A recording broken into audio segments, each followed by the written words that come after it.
இதுக்கு மேல அசிங்கம் இருக்குமா? என்ன விஷயம் தெரியுமா?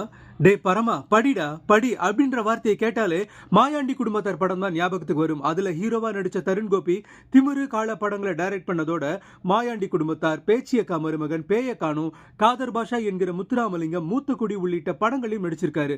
டைரக்ஷன்ல இருந்து ஒதுங்கி இருக்கிற தருண் கோபி லேட்டஸ்டா ஒரு விழாவில் கலந்துகிட்டு பேசின வார்த்தைகள் பேச்சு பொருளா மாறி இருக்கு.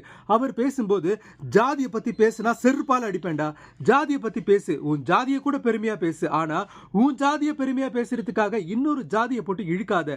இது ரஞ்சித் அவனுக்கும் சரி, வெற்றிமாறனுக்கும் சரி, அந்த டைரக்டர் பேரே எனக்கு வாயில வராது. பரியரும் பெருமாள் படம் பண்ணாரு இல்லையா மாரி செல்வராஜ், அவனுக்கும் சரி, நான் வரேன்டா, அடுத்த படம் நான் நடிச்சு முடிச்சுட்டேன், அடுத்து ஒரு படம் பண்றேன்டான்னு ஒருமையில பேசி சர்ச்சையை கிளப்பியிருக்காரு தருண் கோபி.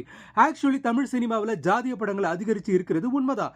இது குறித்த விவாதங்கள் பெரிய அளவில் நடந்துட்டு தான் இருக்கு. இருந்தாலும் தருண் கோபி மற்ற இயக்குநர்களை ஒருமையில மரியாதை இல்லாம பேசினது சரி கிடையாதுன்னு கமெண்ட் பண்றாங்க ரசிகர்கள்.